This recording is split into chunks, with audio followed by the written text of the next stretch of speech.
Bonjour tout le monde. Rebonjour, je devrais dire. Donc, nous allons maintenant passer à la deuxième étape du cours. Après avoir travaillé sur les algorithmes, nous allons maintenant regarder une nouvelle approche, en fait, une extension, je devrais dire, des tableaux. C'est les tableaux multidimensionnels. Alors, je vais partager mon écran à ce moment-là. Bon, qu'est-ce qu'un tableau multidimensionnel? Alors, regardons ça. Voilà. OK. Alors, le tableau multidimensionnel, donc, c'est un tableau qui va être utilisé lorsqu'on a besoin de contenir des informations pas nécessairement linéaires. Par exemple, on pourrait imaginer un entrepôt, on pourrait imaginer une surface, un plan, etc. On pourrait imaginer plein de situations où on a besoin d'avoir une, deux, en fait, avoir plus qu'une dimension. Bon, les dimensions les plus fréquentes, enfin, le tableau multidimensionnel le plus fréquent, c'est un tableau à deux dimensions. Je vous dirais que l'écrasante majorité des cas, on va avoir des tableaux à deux dimensions. Dans quelques cas, il m'est arrivé d'avoir des tableaux à trois dimensions et ça m'est arrivé une fois ou deux d'avoir des tableaux qui avaient plus de trois dimensions à travailler dans ma vie en tant que programmeur. Donc, on va s'entendre. Par exemple, je cherche à représenter une grille de Sudoku pour ceux qui sont des amateurs de ce genre de puzzle. Bon, ben, ça se présente très bien, effectivement, dans une grille 9 par 9. Bon. Mais évidemment, les dimensions de largeur et d'auteur ne sont pas obligées d'être les mêmes. On pourrait très bien avoir un tableau, par exemple, de 5 par 12 ou de 200 par 4. C'est comme on veut. Bon. Euh, un tableau multidimensionnel, ça se prépare d'une façon très similaire à un tableau unidimensionnel. La principale différence, regardez où elle se trouve évidemment tout d'abord dans la déclaration. Alors, si vous regardez la première ligne qui est ici, qui est l'annonce de notre tableau, on est en train de dire, je veux utiliser un tableau 2D de float.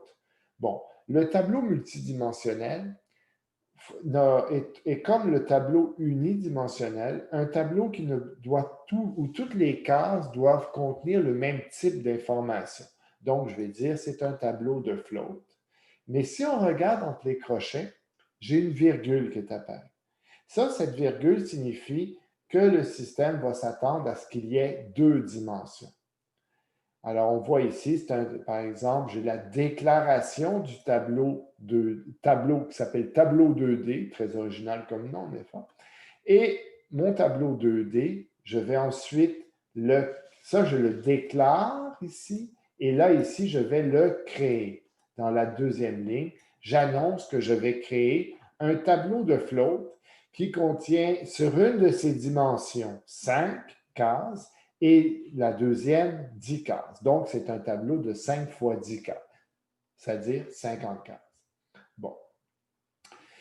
Euh, pour accéder d'ailleurs à une case en particulier, ici, ça signifie qu'il me faudra connaître deux informations, hauteur et largeur, par exemple, ou position en X et en Y, appelez ça comme vous voulez. Pour le tableau 3D, alors ici, c'est un tableau 3D. On remarque que la déclaration, j'ai deux virgules à l'intérieur des crochets. Et on remarque que j'ai précisé trois dimensions au niveau de la création. Alors ça, c'est donc une déclaration et une allocation. Bon. Est-ce que j'aurais pu initialiser mon tableau 2D à la déclaration? Bien oui, ça aurait donné ceci. Entre accolades, on voit que j'ai mis pour chacune de mes trois dimensions, on voit que la première dimension, il y a trois cases. On voit que chacune des trois cases, c'est comme si elle contenait un tableau de deux cases. Alors, il y en a qui présentent le tableau multidimensionnel comme un tableau qui contient un tableau dans chacune des cases. On peut le voir comme ça. Bon. Alors ici, c'est donc, je définis un tableau de 3 par 2. Et comme pour le tableau unidimensionnel, quand je le fais l'initialisation à la déclaration, je peux omettre la taille des dimensions. Il va se fier à ce qu'il y a ici. Ici, on voit, c'est un tableau de chart, évidemment, dans lequel j'ai mis A, B, C, D, E. Alors lui, on voit qu'il va considérer que c'est comme 3 tableaux de 2 places. Donc, il va dire que c'est un tableau de 3 par 2. Bon.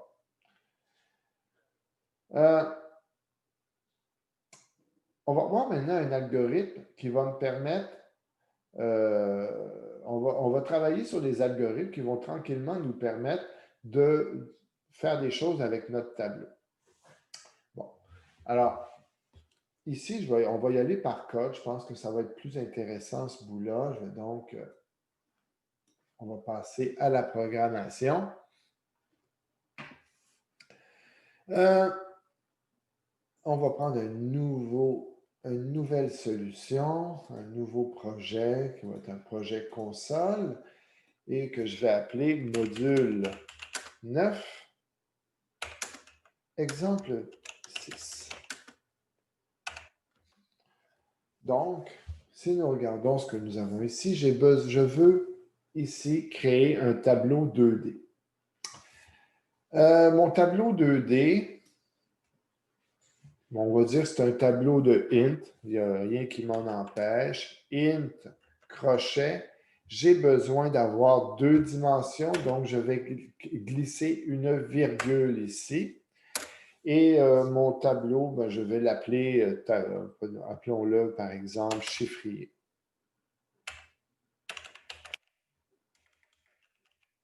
Bon, dans mon chiffrier, qu'est-ce que je vais avoir? C'est que je vais donc créer ce tableau-là. Pour l'instant, je vais juste dire que je vais créer un tableau. Tenez, je vais le faire sur la même ligne.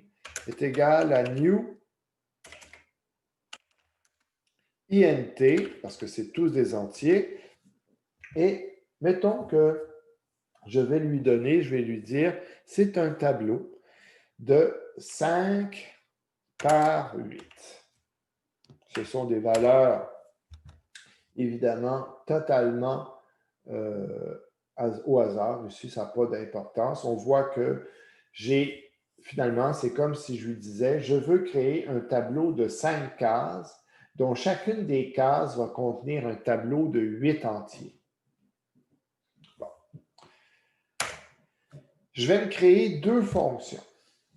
Une fonction qui va me permettre d'aller produire mon tableau chiffrier. Alors, chiffrier, je vais lui dire, est égal à créer tableau, tout simplement, en lui disant, écoute, attendez une minute, je vais faire mieux que ça. On ne va pas faire ça ici. Voilà, excusez-moi. Je vais me déclarer tout simplement 2 constantes. Constante int nbling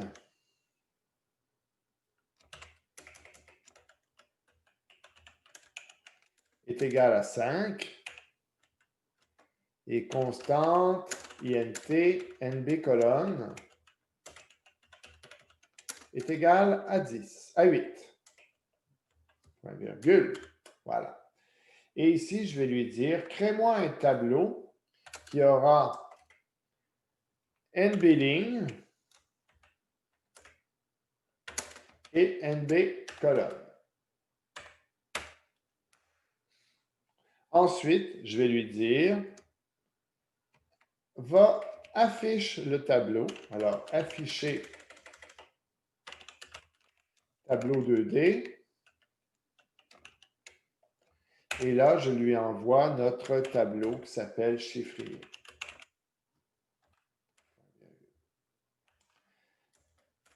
Alors, commençons par créer notre tableau. Alors, c'est une fonction. Là, je vais avoir besoin de votre aide. Ma fonction, quelle est sa valeur de retour, messieurs? Rien void. Allez, void, vous êtes sûr? Regarde comment je l'appelle. On parle de la fonction créer tableau. Regarde comment je l'appelle. Est-ce qu'elle est void? Ça va être int crochet. Bon. On voit que la fonction retourne quelque chose. Elle va retourner une valeur qu'on va mettre dans le chiffrier. Donc, elle ne peut pas être void. int crochet ouvrant, c'est vrai. Mais est-ce que c'est juste crochet, crochet comme ça? Il faut une virgule. Ouais, c'est ça. D'ailleurs, je vais donner un autre nom à ma fonction. Je vais l'appeler créer tableau 2D. Et effectivement, il faut une virgule pour montrer que je vais retourner un tableau à 2 dimensions. Alors ici, je l'appelle statique, int crochet, virgule crochet, créer tableau 2D. Et je vais lui passer deux valeurs, int nbling et int nbcolonne. Bon.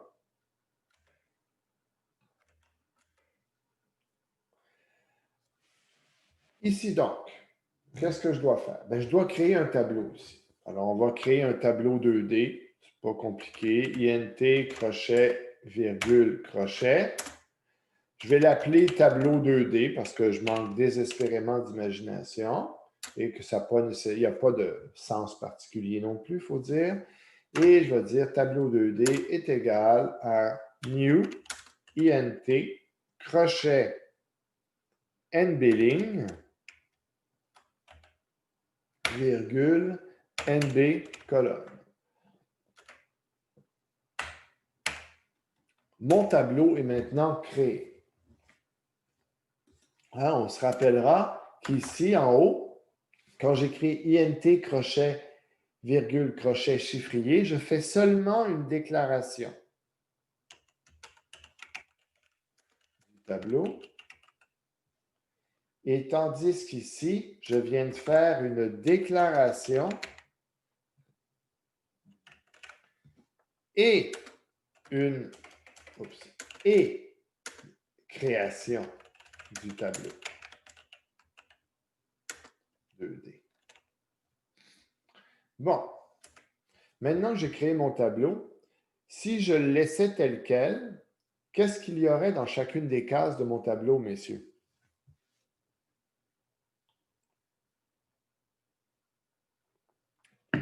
Rien. En ce moment, il n'y a rien. En fait, ce n'est pas tout à fait rien. Il va y avoir 0. C'est-à-dire que lorsqu'on crée un tableau, il va faire un traitement particulier sur les cases du tableau. Il va les initialiser à la valeur neutre de la case, à la valeur par défaut. Et la valeur par défaut d'un entier, c'est la valeur 0. Alors donc, si je regardais tout de suite mon tableau, je verrais qu'il est plein de 0. Bon. Moi, ce que je vais aller mettre, c'est une valeur qui va être une valeur calculée à partir du numéro de la ligne et du numéro de la colonne. Je vais donc parcourir chacune des lignes de mon tableau. Et quand je vais parcourir une ligne de mon tableau, je vais parcourir chacune des colonnes de mon tableau pour aller mettre une valeur dans chacune des cases. Bon, là, je vous demande, pour être capable de faire ça, alors je répète, parcourir chacune des lignes et en parcourant une ligne, parcourir chacune des colonnes, qu'est-ce que ça va me prendre comme structure de contrôle pour faire ça? Deux boucles imbriquées. Absolument. Je ne peux pas faire ça avec une seule boucle. Regardons. J'ai une première boucle, int, mettons que je l'appelle nos lignes. Souvent, on va dire que c'est la ligne, c'est J. OK? Alors, J qui va aller de la première ligne de mon tableau, qui est à la ligne 0, jusqu'à J, tant que J est plus petit que le nombre de lignes de mon tableau. Bon, là, je pourrais écrire, je vais l'écrire une première fois avec nombre de lignes parce que je connais cette valeur-là. Mais on va voir que je pourrais l'écrire autrement tout à l'heure. Ça ne vous dérange pas. Alors donc, point virgule, et là, je vais dire plus J. Alors ici, c'est une première boucle. Cette boucle-là va me permettre de parcourir chacune des lignes de mon tableau. Mais dans chacune des cases de mon tableau, donc qui représente ma ligne, j'ai un tableau de NB colonne case. Alors maintenant, je vais faire la même chose. For INTI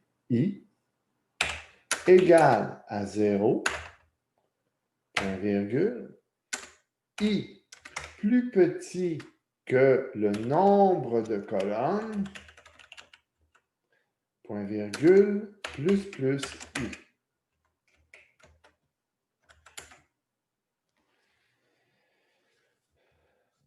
Maintenant, je viens de faire deux boucles imbriquées. Donc, je vais d'abord la première boucle, la boucle extérieure, passer chacune des lignes et quand je suis sur une ligne, passer chacune des colonnes. Habituellement, on ne met pas deux boucles dans une même fonction. Sauf dans le cas des boucles, dans le cas des tableaux 2D, justement, ou 3D, où là, on va mettre jusqu'à 3 boucles. Alors donc, habituellement, on ne fait pas ça, mais il y a un cas d'exception, justement, pour le parcours des tableaux multidimensionnels. Bon, et là, qu'est-ce que je vais dire? Je vais simplement dire que mon tableau 2D, à la case J, I, est égal, et là, je vais mettre un calcul quelconque. Alors, regardons ce qu'on va mettre. On va dire I fois J. OK? Ah non, mieux que ça. Je vais dire J fois le nombre de colonnes plus I. Point virgule.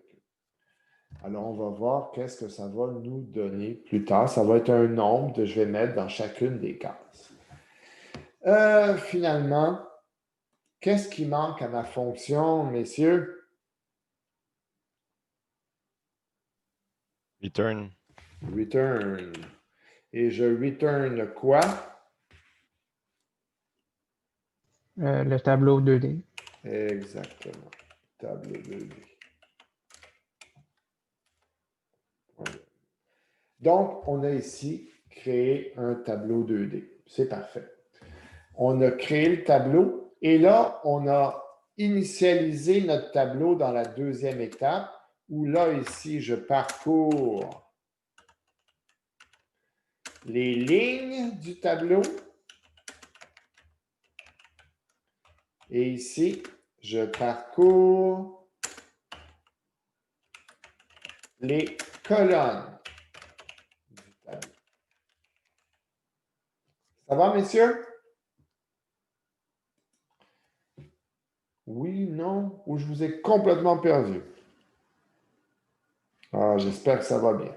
Mais si vous avez des questions, n'hésitez pas. Maintenant, nous allons passer à l'affichage de notre tableau. Statique, void cette fois-ci, parce qu'effectivement, si on regarde bien, afficher tableau ne semble pas avoir de valeur de retour. OK. Afficher tableau. Afficher tableau 2D naturellement. On lui envoie le tableau qu'on veut.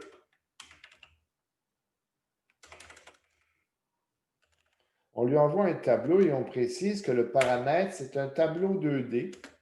Et là, je pourrais bien lui donner n'importe quel nom, comme par exemple tableau 2D. Ici, qu'est-ce que je dois faire dans afficher tableau 2D? Bon, là, on va faire attention.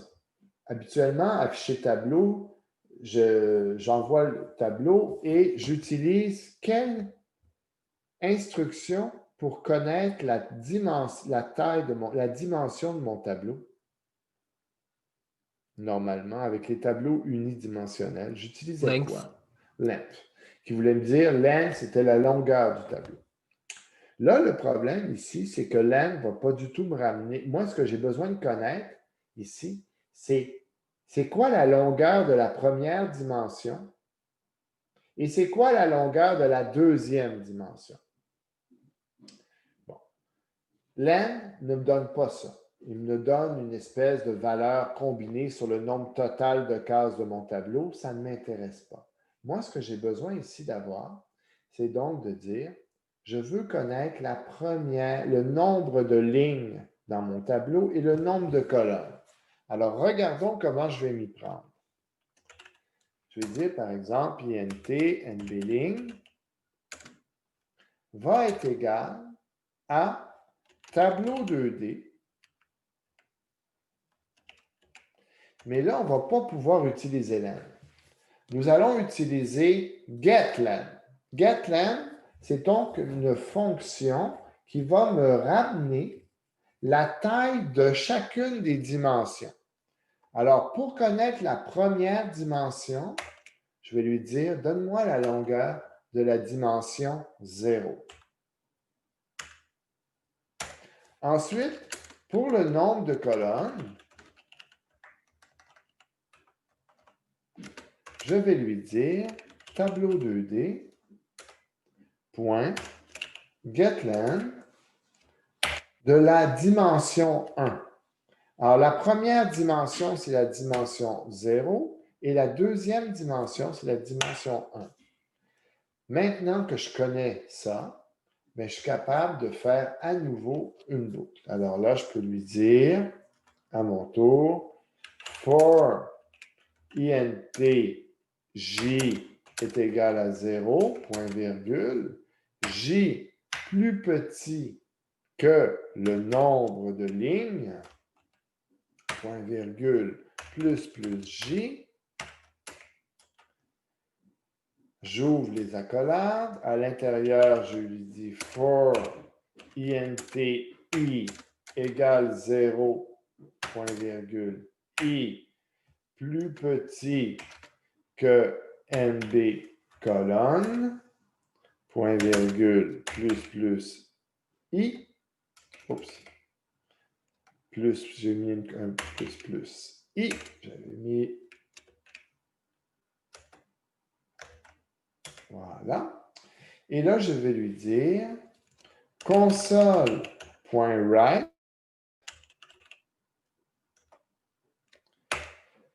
signe de dollar, guillemets, le tableau 2D à la case J, virgule I, un peu de, J, virgule I, excusez-moi. Voilà. Alors, il va m'écrire donc chacun des éléments de la colonne. Quand il a terminé une ligne, je vais lui dire console.writeLine, ceci. Et là, je devrais donc avoir terminé mon tableau. On voit que je n'ai pas d'erreur de syntaxe. Tout semble nominal. Donc, allons-y, exécutons.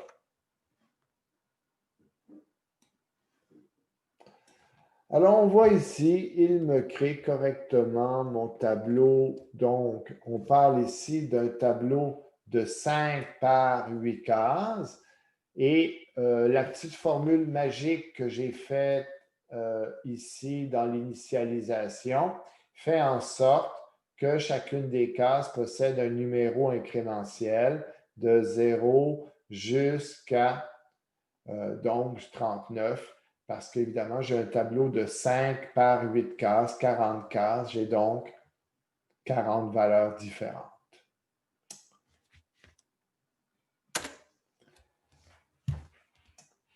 Bon. Avez-vous des questions sur ce que je viens de vous présenter?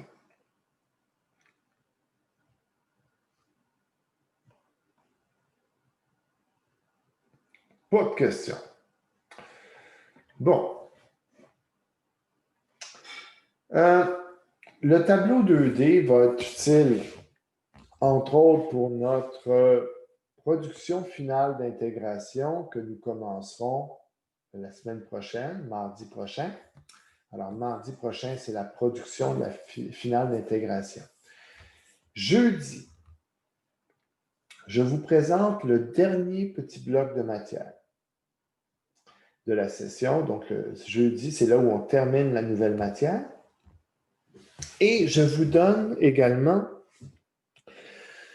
le mini-test 4, qui en fait est ce qu'on appelle en langage du collégial et de l'université un take-home, c'est-à-dire un examen à faire à la maison, c'est-à-dire un examen qui est plus long, soyons honnêtes, qui va vous prendre quelques heures à faire et qui va permettre de bien couvrir la matière que nous avons vue depuis le dernier mini-test, tout en revenant sur les points importants de la matière de la session. Alors, c'est un excellent travail de révision, ce mini-test 4. Premièrement, c'est une chance pour la plupart d'entre vous d'aller rattraper un peu la note plus basse qu'ils ont eue, si c'est le cas, au mini-test 3. C'est une chance donc de vous préparer correctement pour l'examen final, qui, lui, devrait avoir lieu le 23 décembre au collège en après-midi. Là, je vous donnerai plus de détails. Oui, M. Omar. Plus de détails, c'est un examen en présentiel que nous avons réussi à organiser. Alors, donc, à moins que soudainement nous tombions en zone rouge foncé et qu'ils interdisent l'ouverture du collège, notre examen aura lieu en présentiel.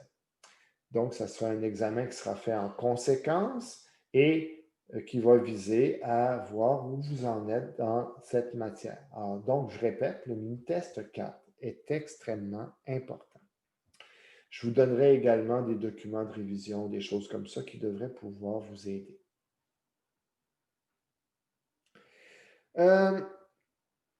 Des questions? Moi, j'en avais une. Ben, vas-y, Olivier. Je voulais juste savoir si vous savez à peu près ça va être quand le mini-test 4, justement. Justement, le mini-test 4, comme j'ai dit, je vous le donne jeudi. OK, c'est ça, OK. C'est un travail, comme je répète, ce n'est pas un examen qu'on va faire en classe, c'est un examen que vous allez faire à la maison. Je vous le donne jeudi et vous allez devoir me le rendre avant le début du cours de mardi. Ah, OK, parfait, c'est bon. D'autres questions? Moi, c'est plus pour les conventions, genre les constantes. Oui. Quand, par exemple, en fait, genre I plus 1, il n'y a pas genre un nom spécial qu'on pourrait donner au 1, genre où on n'a pas besoin. En fait, c'est habituellement les constantes, il faut être honnête.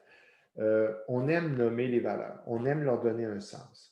Mais il y a deux valeurs en informatique qui souvent ont un petit traitement spécial pour lesquelles on ne va pas nécessairement donner un nom. Ce sont les valeurs 0 et 1, qui sont souvent des valeurs d'initialisation. Souvent, c'est une valeur d'initialisation, une valeur par défaut un peu. Valeur neutre de l'addition pour le 0, valeur 1 et valeur neutre de la multiplication pour le 1. Alors, vous avez le droit de les nommer, mais je ne vais pas vous enlever de points si vous ne le faites pas. Alors, moi, j'essaie, quand je vous présente du code, j'essaie de vous présenter des conventions que l'on retrouve dans la réalité. Ce qui ne veut pas dire, n'oubliez pas, chaque entreprise pour lesquelles on peut travailler peut avoir ses propres conventions. Il y a également des conventions générales dans les langages et ainsi de suite. Alors donc, ce qui est important, c'est d'être capable d'appliquer correctement une convention. Et là, comme je vous dis, la valeur 0, mais c'est une convention de départ. Tu pourrais très bien, oui, c'est vrai, créer une constante qui s'appellerait début du tableau et la valeur 0. Tu aurais le droit de faire ça. Mais ce n'est pas usuel. C'est-à-dire que tu ne vas pas retrouver ça dans le code des programmeurs d'expérience. Est-ce que ça répond à ta question, Omar? Ouais, super, merci beaucoup. OK. D'autres questions?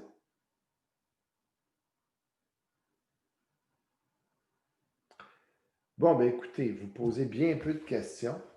Alors, je vais juste vérifier un petit élément. Bon, non, c'est pas ça.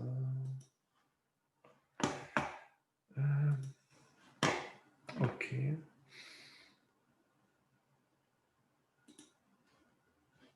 Non, évidemment.